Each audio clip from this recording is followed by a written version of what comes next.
Tienes una botella de vino, o de champán, o incluso de algunas bebidas espumosas, justo enfrente de ti la próxima vez que salgas a cenar. Mírala bien. En el fondo, justo en el centro, hay una hendidura que se mete hacia adentro. Una especie de cráter invertido. Lo has visto cientos de veces. Probablemente metiste el dedo gordo ahí dentro sin pensarlo, como hace casi todo el mundo. Y nunca te preguntaste por qué está ahí.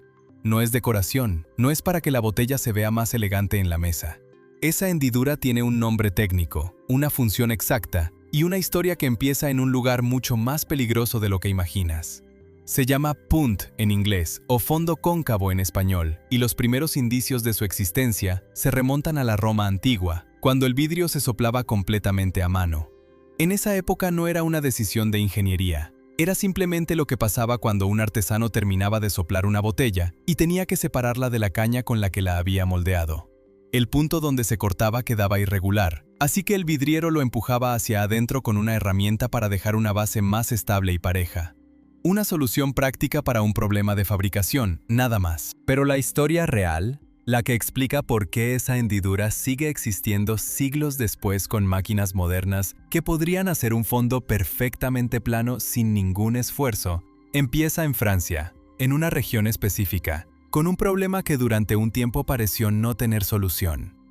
En el siglo XVII, los monjes y productores de la región de Champagne descubrieron, casi por accidente, cómo embotellar vino con burbujas.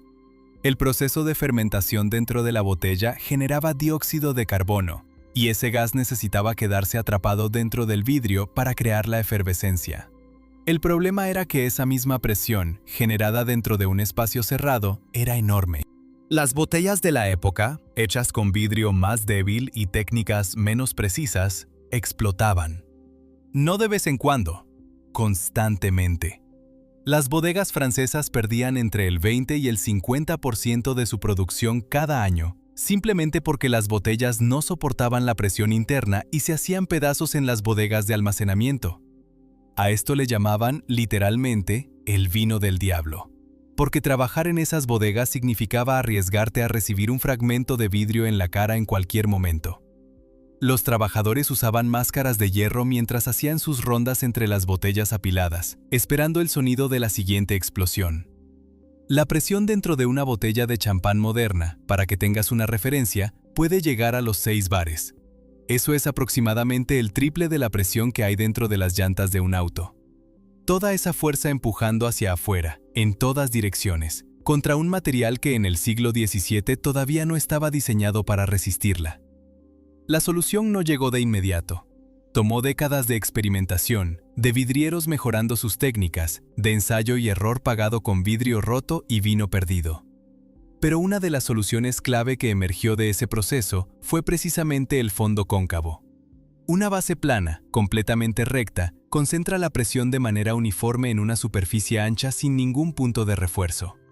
Una base curvada hacia adentro, en cambio, redistribuye esa fuerza de una manera mucho más eficiente, similar a cómo funciona un arco en arquitectura.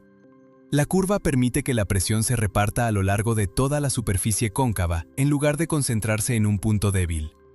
Es la misma lógica estructural que hace que un huevo, a pesar de ser frágil, pueda soportar bastante presión si la fuerza se aplica de manera uniforme sobre su forma curva. Con el tiempo, el vidrio también mejoró.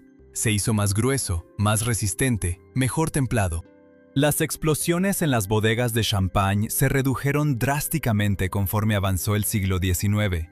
Pero para entonces, el fondo cóncavo ya se había convertido en un estándar, no solo para el champán, sino para muchas otras bebidas embotelladas en vidrio, incluso aquellas que no tienen ninguna presión interna que resistir. Y aquí está la parte que pocas veces se explica. Hoy, una botella de vino tranquilo, sin burbujas, sin presión interna significativa, también suele tener esa hendidura en el fondo.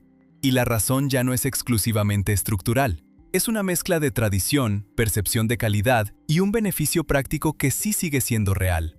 Una botella con fondo cóncavo se sostiene de pie de manera más estable sobre superficies que no son perfectamente planas, porque el peso se distribuye sobre un anillo, en lugar de sobre una superficie completa que podría tener imperfecciones. Además, fabricar ese fondo requiere más vidrio y más control durante el proceso de soplado o moldeado, lo cual, durante siglos, se asoció con vinos de mayor calidad, simplemente porque las bodegas que podían pagar ese tipo de fabricación más cuidadosa generalmente también producían vinos mejores. La asociación se quedó grabada en la percepción del consumidor mucho después de que la diferencia de calidad real se volviera mucho menos relevante. Hay incluso un dato curioso que casi nadie conoce. Algunos sommeliers, al servir champán, insertan el dedo pulgar directamente en esa hendidura para sostener la botella desde abajo, en lugar de agarrarla por el cuerpo. No es solo una cuestión de estilo o elegancia en la mesa.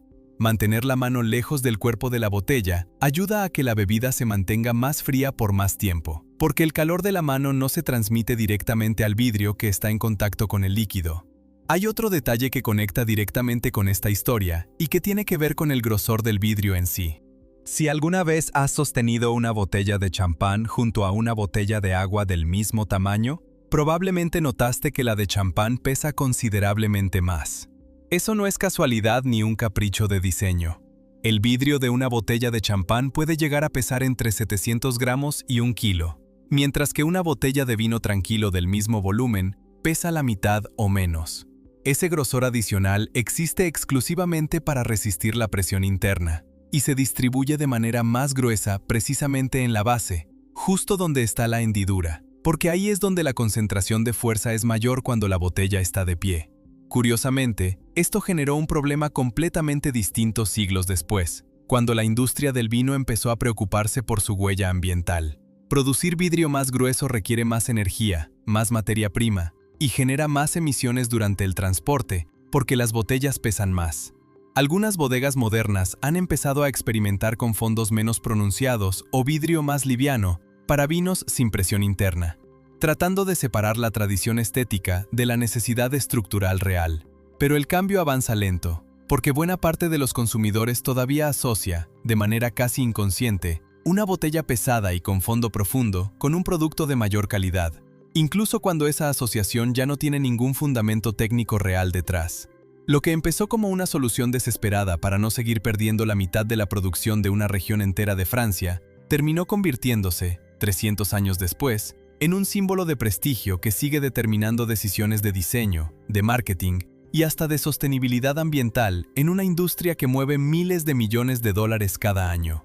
Pocas veces una solución de emergencia contra explosiones de vidrio termina teniendo una vida tan larga, ni una influencia tan profunda en algo que la mayoría de las personas ni siquiera mira 2 veces. La próxima vez que tengas una botella en la mesa, antes de servir, dale la vuelta y mira ese fondo cóncavo. No es un descuido del fabricante ni un detalle decorativo sin sentido. Es la cicatriz de siglos de botellas que explotaron, de trabajadores que usaban máscaras de hierro para protegerse en las bodegas, y de generaciones de vidrieros que fueron mejorando, error tras error, hasta lograr que ese vidrio aguantara la presión sin romperse.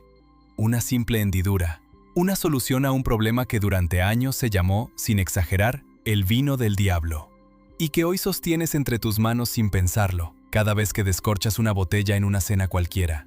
Si este video cambió la forma en que vas a mirar la próxima botella que tengas enfrente, suscríbete, porque en este canal los objetos más comunes esconden las historias más intensas, y el próximo video te lo va a demostrar.